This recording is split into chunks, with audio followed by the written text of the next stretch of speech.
Assalamualaikum warahmatullahi wabarakatuh. Nabi Yakub alaihi salam ialah salah satu seorang dari 25 orang rasul yang wajib diketahui dalam Islam seperti mana yang tercatat dalam Al-Quran untuk memimpin umat manusia ke jalan yang benar.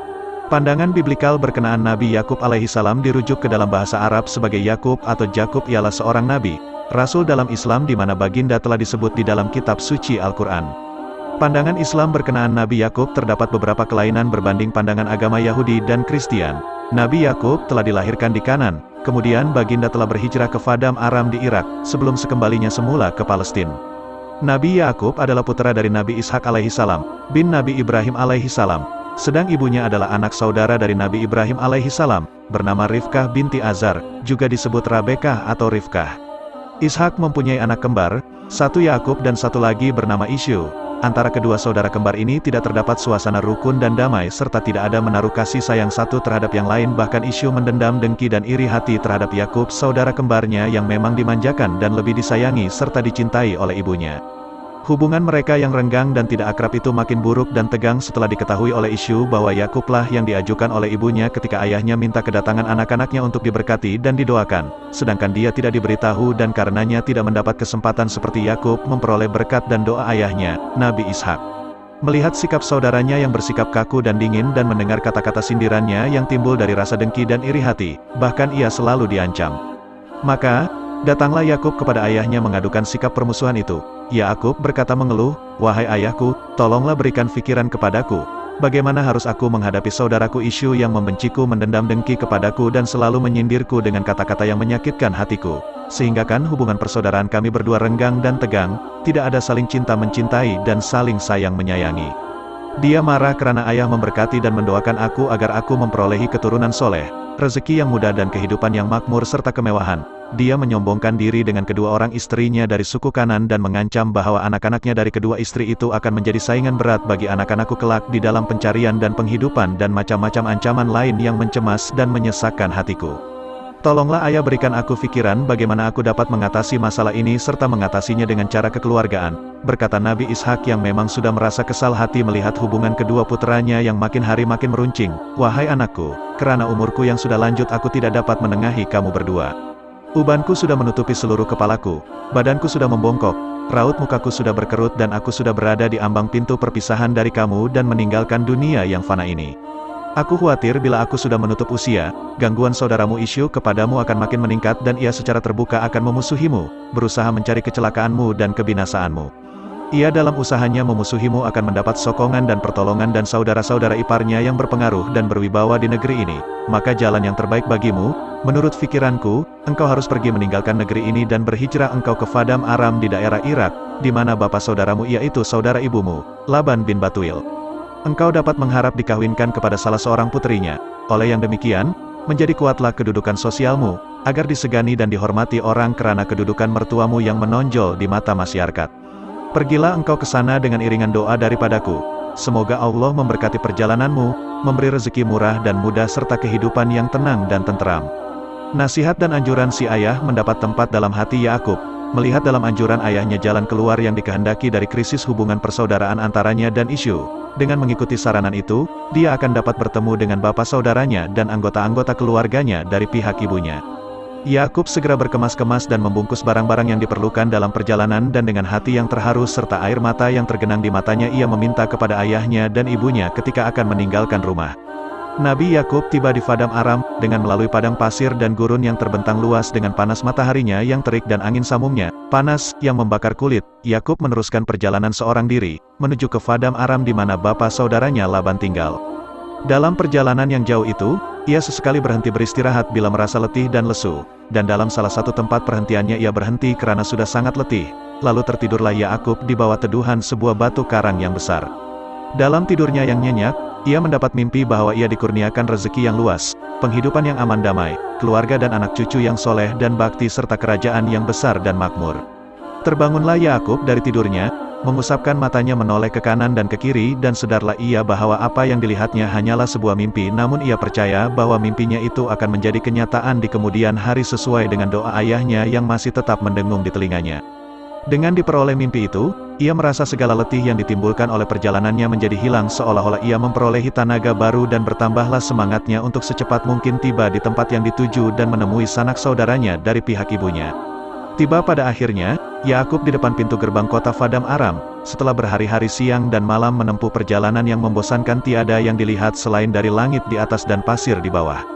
Alangkah lega hatinya ketika ia mulai melihat binatang-binatang peliharaan berkeliaran di atas ladang-ladang rumput, burung-burung berterbangan di udara yang cerah dan para penduduk kota berhilir mundir mencari nafkah dan keperluan hidup masing-masing. Sesampainya di salah satu persimpangan jalan, dia berhenti sebentar bertanya salah seorang penduduk di mana letaknya rumah saudara ibunya Laban berada. Laban, seorang kaya raya yang kenamaan pemilik dari suatu perusahaan peternakan yang terbesar di kota itu, tidak sukar bagi seseorang untuk menemukan alamatnya.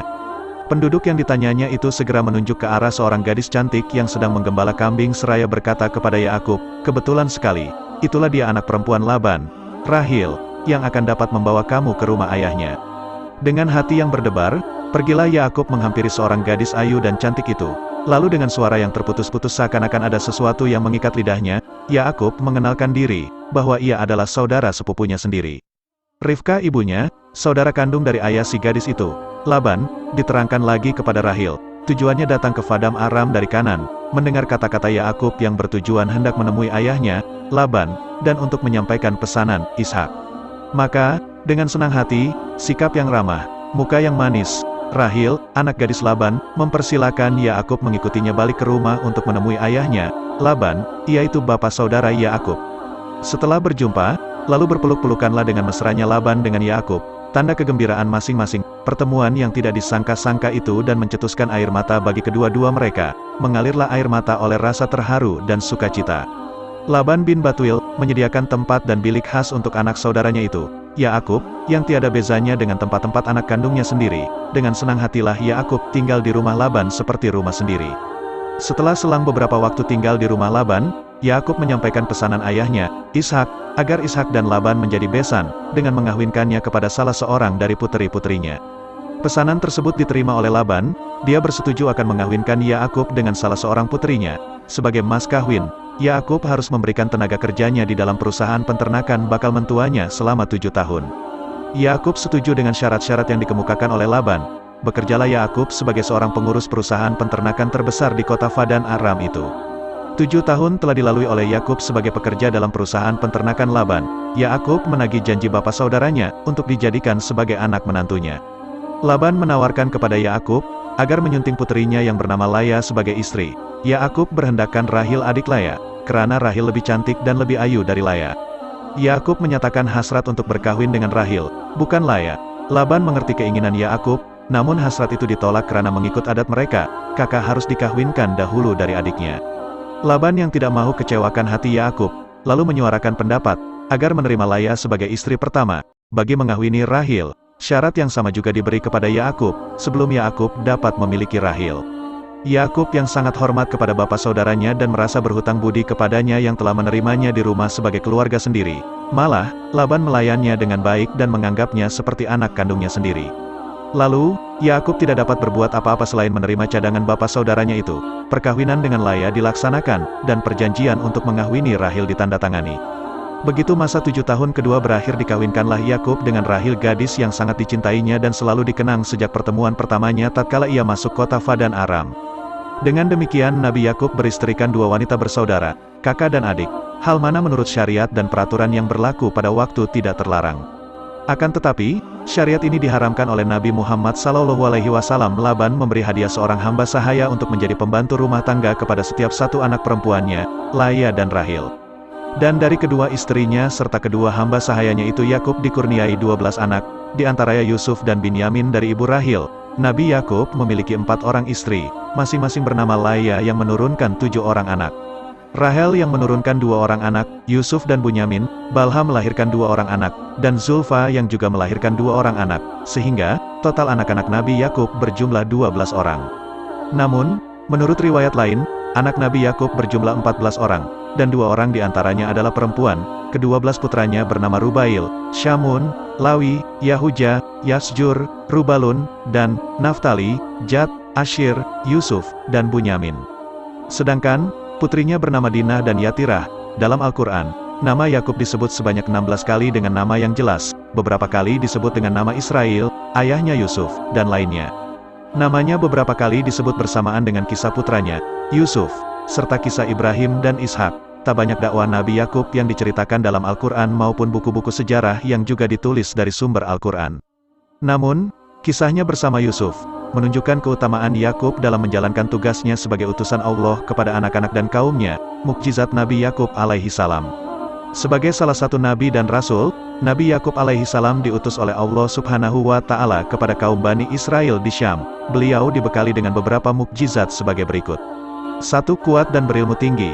Nabi Yakub alaihi salam adalah salah satu nabi dan rasul yang sangat kuat dan berilmu tinggi, sebagaimana Allah subhanahu wa ta'ala berfirman.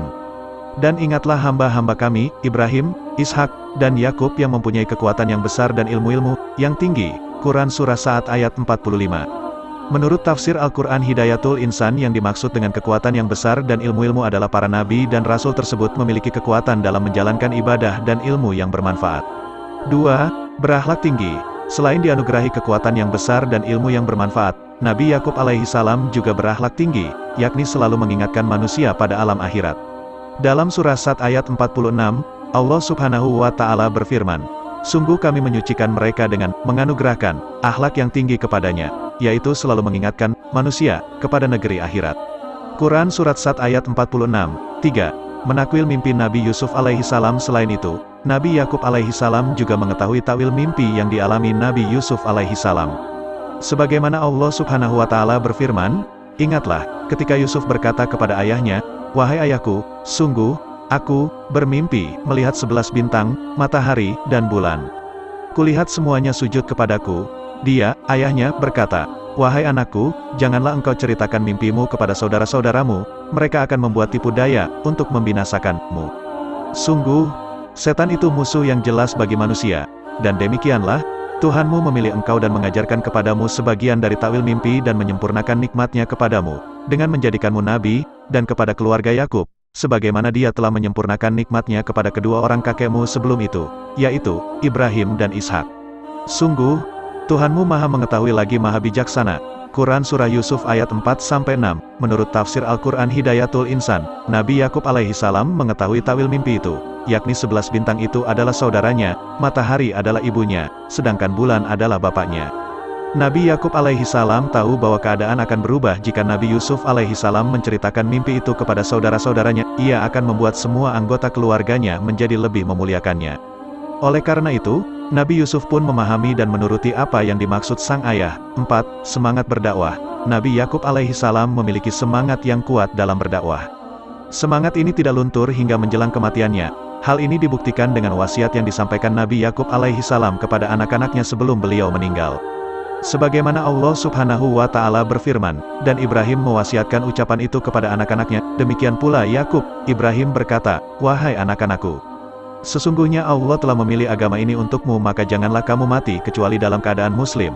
Apakah kamu hadir ketika Yakub hendak dijemput oleh maut, ketika dia berkata kepada anak-anaknya, "Apa yang kamu sembah sepeninggalku?" Mereka menjawab, "Kami akan menyembah Tuhanmu dan Tuhan nenek moyangmu, yaitu Ibrahim, Ismail dan Ishak, yaitu Tuhan yang Maha Esa, dan kamu hanya tunduk patuh kepadanya." Quran Surah Al-Baqarah ayat 132-133. Nabi Yakub alaihi salam meninggal dunia di Mesir dalam usia 147 tahun. Sesuai dengan wasiatnya, jenazahnya dipindahkan dari Mesir dan dimakamkan di Gua Mahpelah di Hebron, Palestina. Demikianlah sekilas kisah Nabi Yakub alaihi salam. Terima kasih sudah melihat video kami dari awal sampai akhir. Jika ada salah kata, kami minta maaf yang sebesar-besarnya. Terus dukung kami dengan cara like, komen, subscribe dan tekan tombol notifikasinya supaya Anda yang pertama melihat video terbaru dari kami. Akhirul kalam. Wassalamualaikum warahmatullahi wabarakatuh.